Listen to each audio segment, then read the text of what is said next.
Então, vamos lá, continuando, né? Aposentadoria complementar, tá, gente? Essa aposentadoria, ela é própria do regime de previdência próprio, né? Do nosso RPP, ó, a pessoa botando no RGPS. RPPS, né? RPPS, portanto. Por que a CN? Você vai já entender. Ela não existe, tá? No RGPS. Olha só o que acontece. A gente tem hoje várias formas de contribuir na atividade para poder garantir uma aposentadoria. Vou te dar aqui um exemplo que eu sempre trato em sala de aula. Por exemplo, eu sou procuradora de Estado, então eu tenho uma contribuição para o meu regime próprio de previdência, tá? Eu dou aula também, então eu também vou poder contribuir para o RGPS, né? Para o INSS. Fora isso, vamos dizer que eu pague também uma Brasilprev, né? Eu tenho aqui uma aposentadoria complementar privada, ok? Beleza. Isso aqui qualquer servidor público consegue. O servidor público vai dar aula e fecha uma aposentadoria, né, também complementar privada. Acontece que nesse teu regime aqui, do teu RPPS, pode ser que você tenha, ao tempo da sua nomeação, da sua posse, uma quebra nesse regime próprio. Como é essa quebra, Sênia? Você pode ter aqui uma aposentadoria complementar pública. Ó, aqui, Brasilprev é privada. Aqui eu estou falando da minha aposentadoria complementar pública. Como é que isso funciona? Você sabe, né, que o servidor público estatutário, aquele que vai contribuir para o RGPS, para o RPPS, ele vai contribuir em cima de 100%, não é assim? Da sua remuneração. Seja um vencimento, seja um subsídio. Então, ele vai receber R$10.000 e em cima desses R$10.000, ele vai contribuir de 11% a 13%. Fechou? Quando ele se aposentar, o valor dos proventos dele vai ser igual ao valor da remuneração, já que ele contribuía em cima de 100%, tá? Então, se eu recebo R$10.000 e contribuo para o meu RPPS 11% ou 13% desses meus R$10.000, quando eu me aposentar, eu vou receber meus R$10.000. Essa é a regra, ok? Acontece que com essa aposentadoria complementar, o Poder Executivo, tá, que é quem vai manter aí esse RGP, esse RPPS, ou o poder competente que tenha, né, essa gerência desse RPPS, ele vai poder criar a chamada aposentadoria complementar pública, onde, regra, esse estatutário, ele vai contribuir em cima daquela mesma quebra que eu falei para vocês, onde eu vou levar em consideração, por exemplo, desses R$10.000, o teto do RGPS e aqui o que sobrar, tá? O que faltar, o que for acima do meu RGPS. A Sênia vai estar no RPPS, mas a Constituição usa o RGPS como parâmetro. Como assim? Você recebe R$10.000. Se no RGPS você só pode se aposentar levando R$5.000, é o máximo que uma pessoa consegue se aposentar, então o que é que você vai fazer? Você vai, em cima desse limite, contribuir de 11% a 13%. Quando você se aposentar, você vai levar o quê? Exatamente o que o RGPS paga de teto, porque você contribuiu em cima daquilo que era o teto. Então, se eu contribuir em cima de 5.000, quando eu me aposentar, os meus proventos vai ser o quê? 5.000. Sênia, e o que exceder o RGPS? O que é que eu posso fazer? Caso você queira receber toda a sua remuneração como proventos, caso você queira levar para essa regrinha aqui, ó, proventos igual à remuneração, você vai complementar. Por isso que o nome é aposentadoria complementar. você vai complementar. E aí, é essa lei, né? É essa aposentadoria pública que vai, a complementar pública, que vai te dizer quanto que tu vai precisar contribuir para poder levar para a aposentadoria tantos R$1.000. Como assim, Arsênia? Digamos que aqui eu tenha 5.000, né, também. Então, a minha aposentadoria complementar pública, a lei dela vai dizer que para eu levar 5.000 para a aposentadoria, a data da minha aposentadoria, complementando aquilo que eu já vou receber, eu tenho que contribuir com uma alíquota aí de 17%. Então, eu vou contribuir de 17% para receber 5% a mais, ou de 11%, ou de 13%. É a própria lei que vai definir isso daí. O detalhe é, essa minha aposentadoria complementar, ela é pública e ela é fechada. Ela é gerida, tá, pelo poder público, esse fundo, e ela é fechada, porque só pode participar dela quem for servidor público desse ente. Ficou claro? Outro detalhe. E quanto que lá no Brasilprev, se eu quiser sacar esse valor no final, eu saco, pago lá o imposto de renda e saco. Vira uma poupança, né, corrigida. Aqui não. Aqui a única modalidade é em benefício específico. Olha aqui, ó.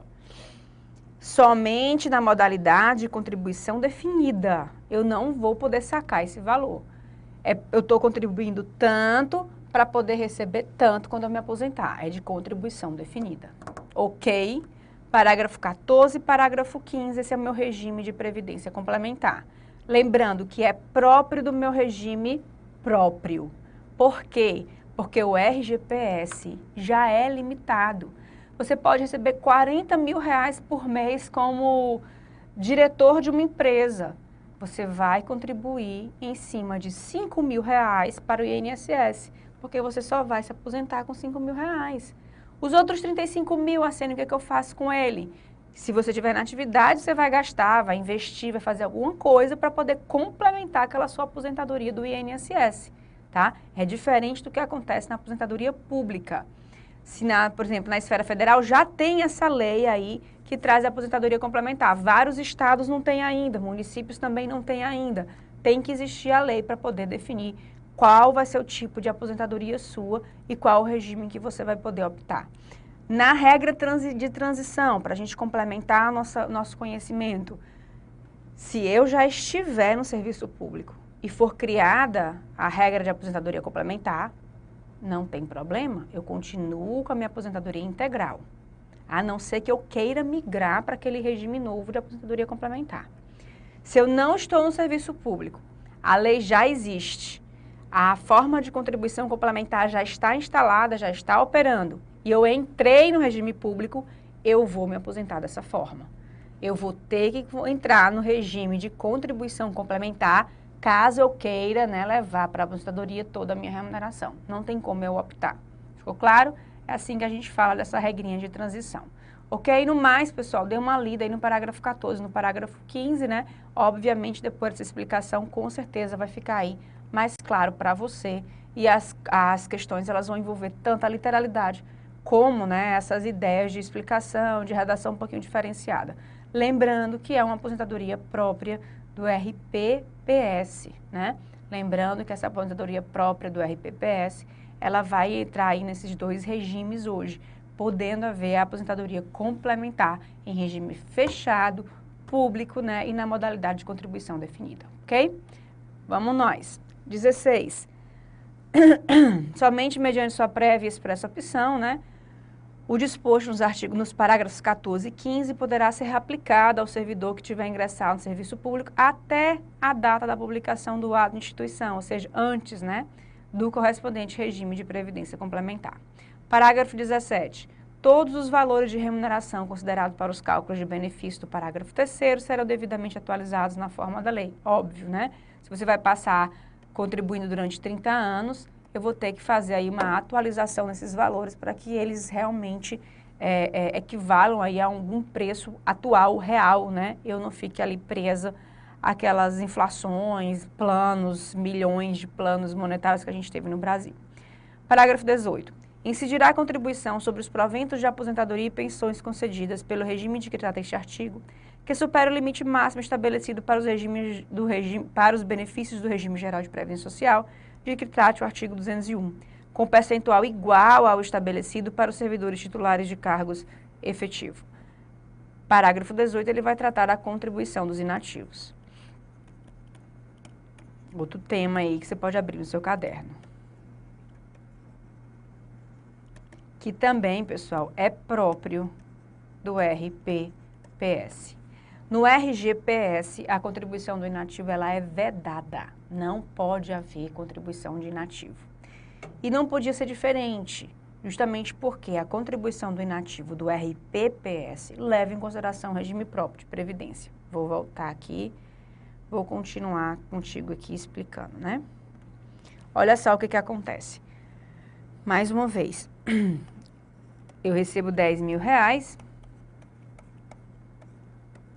5 mil reais é o teto do RGPS, 5 mil reais é o que eu recebo, né, acima do RGPS.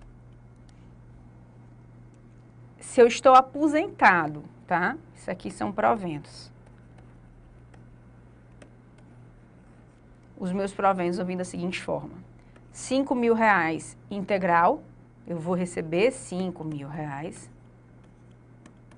integral, mais esses meus outros 5 mil reais que ultrapassam o limite do RGPS, eles vão ser taxados com o mesmo valor do ativo, ou seja, com o mesmo valor daquele que está em atividade, contribui para o seu regime próprio de previdência social. Ou seja, eu vou ter aqui 5 mil reais menos de 11 a 13% de desconto. Ok? Eu vou ter, portanto, vamos dizer aqui que eu tenha um desconto aqui de 10%, né? Vou fechar aqui para a gente não fazer cálculo quebrado mais uma vez, me salvem. Então, 500 reais aqui no meio desses 5 mil. Então, eu vou ter aqui um desconto, 5 mil é o meu valor total.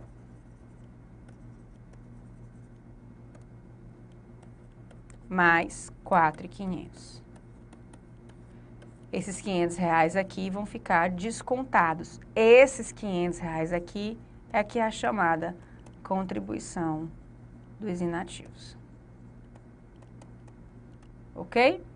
Que é vedada para o RGPS. RGPS, o inativo não contribui. Até porque, como você está vendo, né? Até o limite do RGPS, que é o máximo que uma pessoa do RGPS pode receber, o servidor público também não contribui. Ele só vai contribuir naquilo que superar o valor do RGPS, tá certo? Tá aí, ó. Incidirá a contribuição sobre os proventos de aposentadoria e pensões concedidos pelo regime de criado este artigo que superem o limite máximo estabelecido para os benefícios do regime geral de previdência social. Então, naquilo que superar, eu vou contribuir da mesma forma, ok? Com um percentual, ó, igual ao estabelecido para os servidores titulares de cargos efetivos.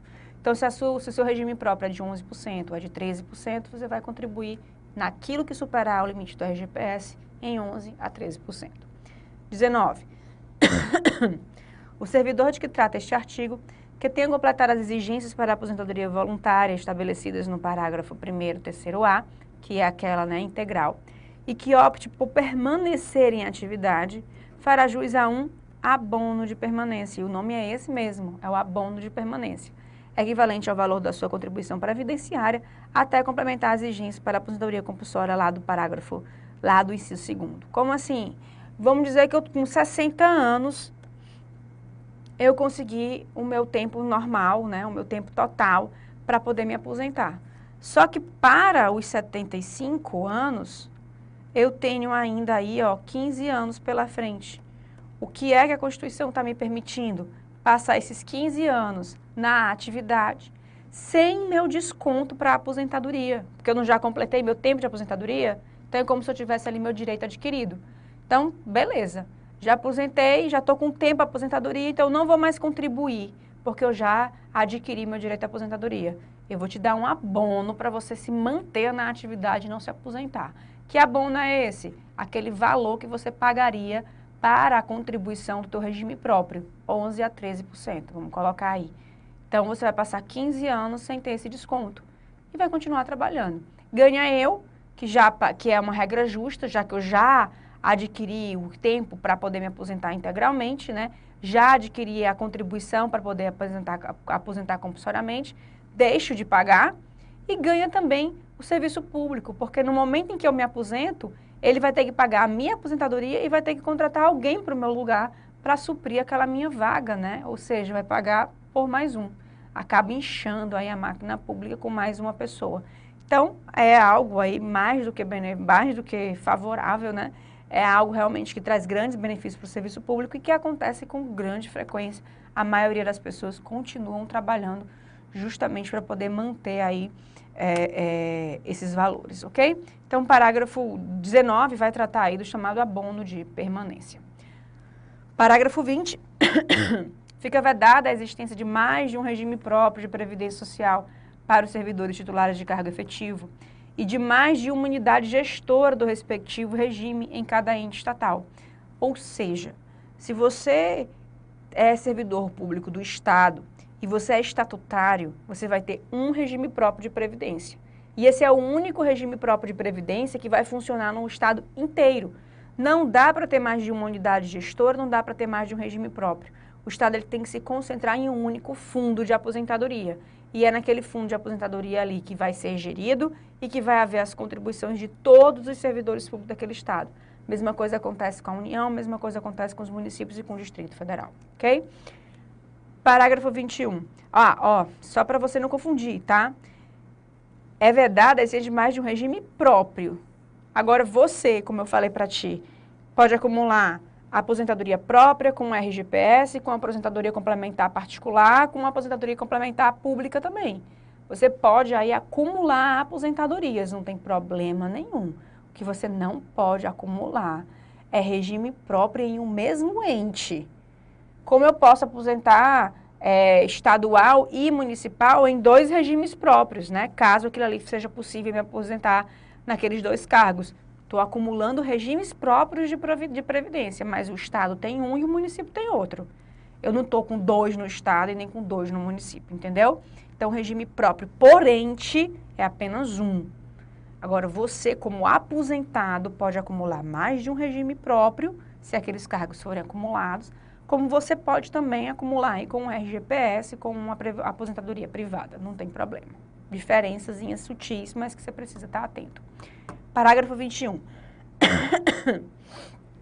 A contribuição prevista no parágrafo 18 deste artigo incidirá apenas sobre as parcelas de proventos de aposentadoria e de pensão que supere o dobro do limite máximo estabelecido para os benefícios do regime geral de previdência social de que trata o artigo 201 desta Constituição, quando o beneficiário, na forma da lei, for portador de doença incapacitante. Então, aquele que veio a se aposentar por invalidez, tá?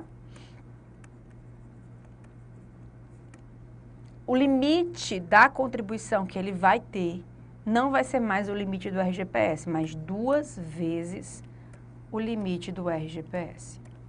Então, no nosso exemplo de R$10.000, sendo 5 mil o teto do RGPS e extrapolando 5 mil, esse meu indivíduo estaria isento da contribuição de inativo, porque ele teria aí o dobro do RGPS para não contribuir. Ele só passaria a contribuir a partir do dobro, que seria R$10.000, e o que ele recebe é R$10.000. Então, ele estaria isento naquele nosso exemplozinho que a gente vem trabalhando desde o início, tá bom? Artigo 41. São estáveis, após 3 anos de efetivo exercício, os servidores nomeados para cargo de provimento efetivo em virtude de concurso público. O servidor público estável só perderá o cargo, como vocês sabem, né, 3 aninhos, em virtude de sentença judicial transitada em julgado, mediante processo administrativo em que lhe seja assegurada ampla defesa, mediante procedimento de avaliação periódica de desempenho na forma de lei complementar, assegurada também a ampla defesa. E mais, tá, limite de responsabilidade, limite, né, da nossa lei de responsabilidade fiscal, que traz aí um patamar de tantos por cento da receita total do ente para gastar com o pessoal. Se aquilo ali for ultrapassado, o que é que eu vou fazer? Colocar os comissionados para fora. Não adequei ainda, continuo gastando mais do que eu podia com o pessoal. tiro não estável. Não consegui me adequar ainda, continuo gastando ainda mais do que eu podia com o pessoal. Aí eu vou atingir os estáveis, vou extinguir o cargo, vou passar 4 anos sem criar aquele cargo novamente, para poder me adequar a esses limites da Lei de Responsabilidade Fiscal. Isso aqui é a Constituição que traz fora do artigo 37, tá certo? E a lei vem complementando, né, vem detalhando isso daí. Então, nós temos 4 formas de perder o cargo, na verdade. A primeira, sentença judicial transitada em julgado, processo administrativo com penalidade de demissão, né, combinando aí com penalidade de demissão, assegurada a ampla defesa, e procedimento de avaliação periódica de desempenho, pessoal, que é criada aí de acordo com a lei estatutária que você trabalha, dizendo para vocês quantos relatórios vocês têm que fazer, quais são os critérios que vão ser avaliados, como é que você vai ser analisado no seu desempenho e, obviamente, que sempre que tiver alguma dificuldade, algum prejuízo, algo a ser apontado, assegurada aí ampla defesa. Fora esses 3 que estão aqui no nosso artigo 41, a gente tem ainda os limites da Lei de Responsabilidade Fiscal. Fechamos? Parágrafo 2º. Invalidada por sentença judicial, a demissão do servidor estável, será ele reintegrado e o eventual ocupante da vaga, se estável, reconduzido ao cargo de origem, sem direito à indenização, aproveitada em outro cargo ou posto em disponibilidade, com remuneração proporcional ao tempo de serviço. Parágrafo 2º, pessoal, é uma regra seríssima que você tem que estar muito atento quando for assumir aí uma remoção, quando você for mudar, né, de setor, de local de trabalho. Olha só, eu tenho um servidor estável, tá? Tá aqui o fulano é estável. Fulano, no processo administrativo disciplinar, foi demitido. Significa dizer que o cargo dele ficou vago.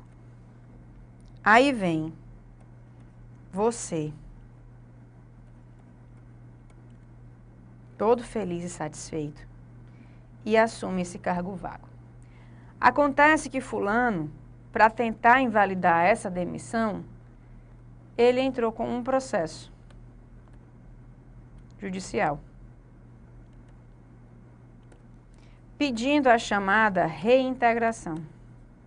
Dá para ler aqui, não dá, Hernani? Não? Não dá para ler. Processo judicial, e aí, ó, ele pediu a chamada reintegração. Vou colocar aqui do ladinho. Puxar para cá. E conseguiu a reintegração. Só que você está no cargo dele. E aí? A reintegração é para o cargo que era dele. Mas você está lá. O que eu faço contigo? Se você for estável, eu vou lhe reconduzir ao cargo de origem, que é o seu primeiro cargo, sem nenhum tipo de indenização, tá? Ou então, se você não tinha um cargo de origem, você já entrou naquele cargo, você vai ser aproveitado em outro cargo. Ou caso não exista, né, cargo para lhe aproveitar e nem um cargo de origem, você vai ser posto em disponibilidade com remuneração proporcional ao tempo de serviço. Mas você não sai do serviço público. Agora, se você não é estável, aí, amigo, ó, tchau. Você volta aqui para o EVP para estudar com a gente, para tentar um novo concurso público. Olha só, se você não for estável, você sai. Se você for estável, você pode ser reconduzido ao cargo de origem. Se ele não existir, você pode ir para um outro cargo. Se não existir, ou posto em liberdade com proporcional, né, uma remuneração proporcional ao seu tempo de serviço. Entendemos? Então, toda vida que você for assumir uma remoção, esteja muito atento. Aquela pessoa que saiu, aquela anterior dele, anterior, aquela vaga surgiu como, né? Se foi aí uma demissão, né, com possibilidade de reintegração, não pegue. Parágrafo 3º. Extinto o cargo declarado a sua desnecessidade, o servidor estável ficará em disponibilidade com remuneração proporcional ao tempo de serviço até seu adequado aproveitamento em outro cargo, tá? Se o cargo for extinto ou declarar a sua desnecessidade. Parágrafo 4º. Como condição para a aquisição da estabilidade, é obrigatória a avaliação especial de desempenho por comissão instituída para essa finalidade. Então, uma comissão própria que vai estar sempre lhe avaliando durante aqueles seus 3 aninhos, né, de serviço público para poder chegar no final e concluir que você deve ou não deve receber aí a sua estabilidade. Fechamos, portanto, muito bem. Vimos tudo aqui, tá, pessoal, envolvendo o nosso artigo 41, tá? Tá faltando aqui umas regrinhas em relação ao nosso artigo 42, tá certo? A gente chega já lá. Tá faltando a gente falar sobre as súmulas vinculantes que eu havia prometido para vocês. São, na verdade, 15 súmulas vinculantes, tá, pessoal? Nós temos aí mais de 50 súmulas vinculantes já editadas e válidas, vigentes, mas a gente tem que falar aqui de 15 que de alguma forma vai interferir ou vai envolver esse assunto que a gente está tratando de administração pública. A primeira é a súmula vinculante número 3. Nos processos perante o Tribunal de Contas da União, asseguram-se, né, o contraditório e a ampla defesa, quando da decisão puder resultar anulação ou revogação de ato administrativo que beneficie o interessado. Isso é normal. Toda vida que a administração pública for mexer num direito seu, né, principalmente dentro do Tribunal de Contas da União, eu vou ter que ter aí uma oportunidade para você se manifestar, para você se defender. Isso aqui é uma regra básica, tá, de processo, e essa regra básica se aplica, né, aos processos no Tribunal de Contas da União. Então, nos processos perante o Tribunal de Contas, está assegurado o contraditório e ampla defesa, quando a decisão puder anular ou revogar um ato que te beneficie. Então, você está usando daquele ato, daquele direito. Vão revogar, vão anular, você vai ter que ser ouvido. Regra básica, como qualquer outro processo, tá? Excetuado, você não vai ser ouvido, a apreciação da legalidade do ato de concessão inicial de aposentadoria, reforma ou pensão. Por que você não vai ser ouvido? Porque esse ato de concessão inicial de aposentadoria, reforma ou pensão é um ato que vai ser feito pelo teu órgão de serviço, tá? Vai ser feita essa análise, se vai haver revogação, se não vai haver a revogação, se você vai ter aposentadoria, se você não vai ter aposentadoria, se vai existir uma pensão, se não vai existir uma pensão. O Tribunal de Contas ele vai participar mais como um auxiliar. Ele dá um parecer, mas quem dá a decisão, quem vai praticar o ato, não vai ser mais o Tribunal de Contas, vai ser o órgão no qual tu está vinculado. Lá é onde tu vai apresentar a tua defesa e tua ampla defesa. Não é que você não seja ouvido, você não vai ser ouvido no Tribunal de Contas, porque a função do Tribunal de Contas é mero parecerista, tá? Quem vai realmente anular, revogar, conceder esse ato de aposentadoria, reforma ou pensão é o órgão no qual você está vinculado. Então é lá onde você vai apresentar a sua ampla defesa e seu contraditório. Fechou? Próxima súmula vinculante. Salvo nos casos previstos na Constituição, o salário mínimo não pode ser usado como indexador de base de cálculo de vantagem de servidor público ou de empregado, nem ser substituído por decisão judicial. Eu não posso dizer que uma vantagem porque tu concluiu um curso superior ou porque tu concluiu um curso de mestrado, do que for, vai ser de 2 salários mínimos, vai ser de 3 salários mínimos. Como a gente viu, o salário mínimo ele não pode ser usado como indexador para nenhum tipo de remuneração, a não ser que a Constituição tenha dito expressamente que isso seria possível, tá? Tá aqui, ó, salvo nos casos previstos na Constituição. Mas a regra é que ele não vai ser usado como indexador. Súmula 5. A falta de defesa técnica por advogado no processo administrativo disciplinar não ofende a Constituição. Ou seja, no PAD, o advogado, ele é dispensável. Ele é prescindível. Não é obrigatório.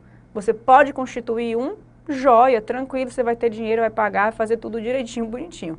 Mas se isso não for constituído, não vai invalidar o teu PAD. Porque a gente tinha várias reintegrações que eram feitas, o STJ chegou a editar súmula, né, sobre isso, dizendo que um processo administrativo disciplinar sem advogado era inválido, e não é inválido, tá? Súmula vinculante número 5, aí anulando, inclusive, a súmula do STJ. Número 6, não viola a Constituição o estabelecimento de remuneração inferior ao salário mínimo para as praças prestadoras de serviço militar inicial, tá? Então, essa remuneração, ela não precisa ter o equivalente a um salário mínimo. Vejam que essa remuneração é para os praças, né, prestadores de serviço militar inicial. E isso não vai dizer, pessoal, que ele vai receber, vamos dizer, o salário mínimo está em R$ 880, que ele vai receber R$ 200, R$ 300, tá? E logicamente que ele vai receber R$ 880, mas a remuneração dele, aquilo ali que é feito para remunerar o trabalho dele, vai estar em R$ 500. e aí eu vou ter uma indenização, eu vou ter alguma coisa para poder complementar esse valor total, tá certo? Então, a ideia da súmula vinculante número 6 é dizer que essas remunerações que são variáveis, que são compostas por várias parcelas, elas não podem ser vistas com a referência do salário base para poder definir qual seria o valor de remuneração daquele servidor. Eu tenho que usar o total, tudo aquilo que ele recebe mensalmente, aí sim eu posso definir se ele recebe mais ou menos do que o salário, tá bom? Súmula vinculante número 3 é a nossa súmula vinculante de nepotismo, né? A gente sabe que a nomeação de cônjuge, companheiro, parente, linha reta, colateral por afinidade, até o 3º grau, inclusive da autoridade nomeante, ou de um servidor que está na mesma pessoa jurídica, investido em cargo de direção, chefia e assessoramento, então não é só da autoridade que está nomeando, qualquer servidor que esteja no cargo de chefia, direção, assessoramento, para o exercício de carga em comissão de confiança ou ainda de função gratificada na administração pública direta, ele é servidor do órgão e vai receber uma função, não pode, tá? Em qualquer dos poderes da União, Estado, Distrito Federal e dos municípios, compreendido ajuste mediante designações recíprocas, a chamada cruzeta entre os poderes, tá? Vai violar aí a Constituição Federal. Então, a nossa cláusula de nepotismo, ela adota aí o 3º grau de parentesco, impedindo que a autoridade nomeante nomeie esse parente ou que a autoridade nomeante nomeie parente de alguém que esteja em um cargo de direção, chefia ou assessoramento, tá? Parente, portanto, não é somente da autoridade nomeante. Número 15, o cálculo de gratificações e outras vantagens do servidor público não incide sobre o abono utilizado para se atingir o salário mínimo. Ou seja, digamos que eu vou ter aí uma remuneração de 300 reais e eu tenho uma gratificação de mais 500 reais e ele recebe um abono, tá? Então, a remuneração dele, vou colocar aqui, é 200 reais, ele tem uma gratificação que dá 300 reais, somando tudo ele ficou com 500.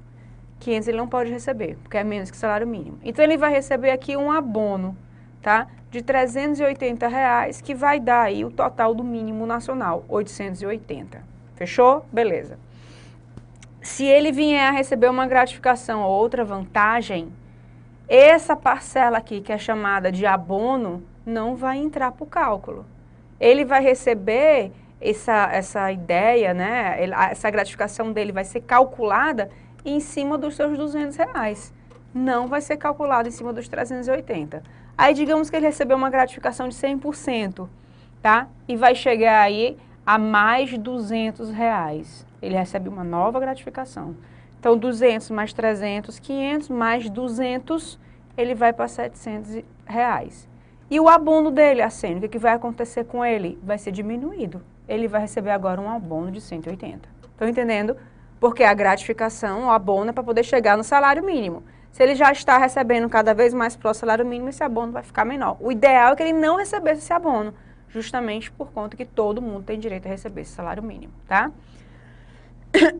Falando em salário mínimo ainda, os artigos 7º, inciso 4º, 39, parágrafo 3º da Constituição, refere-se ao total da remuneração percebida pelo servidor público, tá? É tudo aquilo que ele pode receber. Lembrando que o praça do serviço militar não precisa ir seguir essa regrinha. Súmula vinculante número 18. A dissolução da sociedade ou do vínculo conjugal no curso do mandado não afasta a inelegibilidade prevista lá no parágrafo 7º do artigo 14 da Constituição. Aquela que fala, né, da inelegibilidade reflexa até o 2º grau de parentesco daquele meu chefe do Poder Executivo, né? A gente já conversou sobre a inelegibilidade reflexa e a gente viu que a dissolução de sociedade e vínculo conjugal. Num curso do mandato, eu sou esposa do prefeito daquela cidade, me separei, me divorciei, enfim, no curso do mandato dele, eu continuo inelegível, né? Continuo casada para fins eleitorais. Essa é a ideia da súmula vinculante 18. Morte, tá? Morte não é mais motivo. O TSE chegou a uma conclusão de que mesmo que você tenha perdido o marido, mesmo que o meu marido tenha morrido, eu continuaria inelegível. Não pressupõe, não prevalece mais esse entendimento, está superado, inclusive, tá? STF já disse que a morte não está contemplada nas hipóteses da súmula vinculante número 18. Então, não estaria aí dentro das hipóteses, tá certo? 33, acabamos de ler, né? Aplica o servidor público no que couber as regras de regime geral de previdência social sobre a aposentadoria especial, aquela lá do inciso 3, do parágrafo 4º do artigo 40. Súmula vinculante 37, não cabe ao Poder Judiciário, que não tem função legislativa, olha o Judiciário, lembrando ao próprio Judiciário, aumentar vencimento de servidor público sobre fundamento de isonomia. Eu faço o mesmo serviço que o fulano faz, eu recebo X e o fulano recebe 2X. Doutor juiz, aumente meu salário para 2X, porque nós temos a mesma função. Isso não existe, tá? No serviço público, o Poder Judiciário não pode fazer isso. É a antiga súmula 339 do STF, ainda válida, mas agora a súmula vinculante número 37, trazendo aí toda essa vinculação. Súmula vinculante 39, compete privativamente à União legislar sobre vencimento dos membros da Polícia Civil e Militar e do Corpo de Bombeiro Militar do Distrito Federal. Por quê? Porque eles são custeados com o direito da União, tá? Isso aqui é a regra de competência que a gente tem, e a súmula vinculante número 39 vem juntando essa regrinha com a administração pública, e óbvio que isso pode cair na tua prova, porque a gente está falando de remuneração de servidor, e a gente tem um capítulo dentro da administração pública que fala só de remuneração, tá? Então, cabe à União fazer o aumento desses salários, né, dessas remunerações da Polícia Civil Militar e do Corpo Militar, do Corpo de Bombeiros Militar, do Distrito Federal, tá? Por quê? Porque é a União que vai custear essas polícias. Súmula vinculante 42, é inconstitucional a vinculação do reajuste de vencimentos de servidores estaduais ou municipais a índice federal de correção monetária. Tipo, vou colocar numa lei que o servidor público municipal ou estadual vai receber um aumento anual de pelo menos o INCC, de pelo menos a taxa Selic, enfim, qualquer tipo, né, de índice de correção monetária não pode ser usado para vincular aí a reajuste de vencimentos. Súmula vinculante número 43, é inconstitucional toda modalidade de provimento que propicia ao servidor investir-se, sem prévia aprovação em concurso público destinado ao seu provimento, em cargo que não integra a carreira na qual anteriormente investido. Você sabe, isso era muito comum na polícia. Eu tenho um quadro de agente da polícia, de agente policial, e esse quadro ele vai ter aí várias funções, vários escalonamentos. Quando eu chegava no último escalonamento, a minha promoção era para delegado. Eu ia lá para ascensão, né? Aquilo ali está revogado na 8112, já se foi, acabou-se, e tem uma súmula vinculante que dizendo que isso não pode sair. Você não pode ser nomeado, fazer concurso para um cargo, ser nomeado para aquele cargo e, de alguma forma, por promoção, por ascensão, pelo nome que se der, você passar para um outro cargo, para um outro quadro da administração pública. Muito embora você trabalhe no mesmo local, muito embora você faça a mesma função, se for outro cargo, se for outra estrutura, né, de regime administrativo, você não vai poder assumir o cargo por conta da inconstitucionalidade. É motivo mesmo de anulação do ato de provimento. Súmula vinculante número 44. Só por lei se pode sujeitar a exame psicotécnico a habilitação de candidato a cargo público. Então, se eu vou ter exame psicotécnico nas minhas fases de avaliação do meu candidato a um cargo público, tem que existir uma lei exigindo essa avaliação psicotécnica. Se não tiver uma lei exigindo essa avaliação psicotécnica, eu não posso submeter esse candidato a uma avaliação psicotécnica. Fechamos?